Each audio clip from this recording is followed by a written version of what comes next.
தற்போது கிடைத்த அண்மை செய்தி.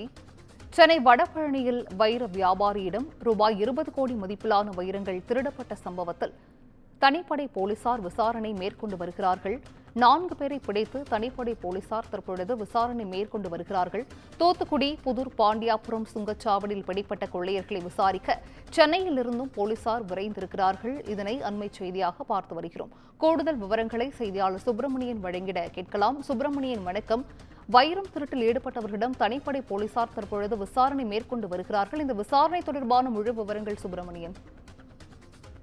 சென்னை வடபழனியில் இருக்கக்கூடிய நட்சத்திர ஹோட்டலில் இருந்து 23 கோடி மதிப்பிலான வைரம் திருடப்பட்ட சம்பவம் தொடர்பாக 4 பேரை போலீசார் கைது செய்திருக்கிறார்கள். அண்ணா நகரைச் சேர்ந்தவர் பிரபல நகை வியாபாரியான சந்திரசேகர்.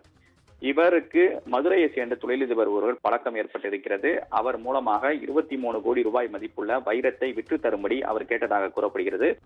இது தொடர்பாக சந்திரசேகர் தனக்கு தெரிந்த இடைத்தரகர்கள் மூலமாக அந்த வைரத்தை விற்க முயற்சியில் ஈடுபட்டார். அப்போது லண்டன் ராஜன் என்று சொல்லக்கூடிய ஒரு நபர் அவரை அணுகி இந்த வைரத்தை தான் பெற்றுக்கொள்வதாக கூறியிருக்கிறார். மேலும் சென்னை வந்து அந்த வைரத்தை அவர் பரிசோதனை செய்திருக்கிறார். அது 23 கோடி ரூபாய் மதிப்புடையது என்பது தெரிய வந்தது. இதன் பிறகு குறிப்பாக வடபழனியில் இருக்கக்கூடிய ஒரு நட்சத்திர ஹோட்டலில் அறை எடுத்து தங்கி இருந்ததாகவும் அங்கு வந்து வைரத்தை கொடுத்து பணத்தை பெற்றுக் கொள்ளும்படியும் அவர் தெரிவித்ததாக கூறப்படுகிறது. சந்திரசேகர் தனது வளர்ப்பு மகளுடன் கார் ஓட்டுநருடன் நேரடியாக அந்த ஹோட்டலுக்கு சென்றார். கார் ஓட்டுநரும் அதே போல சந்திரசேகரும் அவர்கள் தங்கியிருந்த அறைக்கு சென்று வைரத்தை கொடுத்து பணத்தை பெறுவதற்கான முயற்சியில் ஈடுபட்டனர்.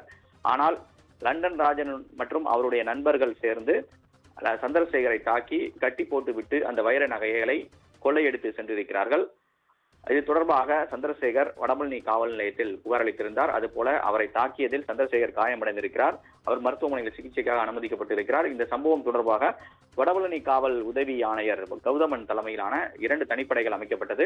தனிப்படை போலீசார் சிசிடிவி காட்சிகள் உட்பட பல்வேறு கோணங்களில் விசாரணை நடத்திய போது இந்த வைரத்தை கொள்ளையடித்து சென்ற கும்பல் காரில் தப்பிச் செல்வது தெரிய வந்தது. தூத்துக்குடி மாவட்டத்திற்கு செல்வதும் தெரிய வந்தது. உடனடியாக தூத்துக்குடி மாவட்ட போலீசாருக்கு தகவல் தெரிவிக்கப்பட்டது. அங்க இருக்கக்கூடிய சுங்கச்சாவடி முழுவதுமாக உஷார்படுத்தப்பட்டு வாகனங்கள் சோதனை என்பது மேற்கொள்ளப்பட்டது. தூத்துக்குடி, புதூர், பாண்டியபுரம் சுங்கச்சாவடி அருகே சென்று கொண்டிருக்கும் போது சென்னை பதிவெண் கொண்ட கார் ஒன்று வந்து கொண்டிருந்தது. அதனை போலீசார் மடக்கி பிரித்து சோதனை செய்த போது அந்த கும்பல் தான் அதில் வந்தது தெரிய வந்து 4 பேரை போலீசார் முதல் கட்டமாக கைது செய்திருக்கிறார்கள். கைது செய்யப்பட்ட அவர்களை முதல் கட்டமாக சிப்காட் போலீஸ் காவல் நிலையத்திற்கு சென்று விசாரணை மேற்கொள்ளப்பட்டது. அதன் பிறகு தூத்துக்குடி வல்லநாடு துப்பாக்கி சூடு தளத்திற்கு கொண்டு சென்று விசாரணை என்பது தற்போது மேற்கொள்ளப்பட்டு வருவதாக தூத்துக்குடி மாவட்ட காவல்துறை தரப்பில் சொல்லப்பட்டிருக்கிறது. அது மட்டுமல்லாமல் கைதானவர்களுடைய முழுமையான விவரங்களை இதுவரை காவல்துறை தெரிவிக்கவில்லை.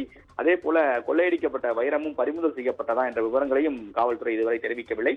முதல் கட்டமான விசாரணை என்பது நடத்தப்பட்டு வருவதாக காவல்துறை தரப்பில் சொல்லப்பட்டிருக்கிறது. அது மட்டுமில்லாமல் இந்த கொள்ளையர்கள் பிடிபட்டதை தொடர்பாக காவல்துறையினர் செய்தியாளர்களை சந்திப்புக்கு ஏற்பாடு செய்ய இருப்பதாகவும் தகவல்கள் வெளியாகி இருக்கிறது. தற்போது காவல்துறையின் விசாரணை என்பது தீவிரப்படுத்தப்பட்டிருக்கிறது.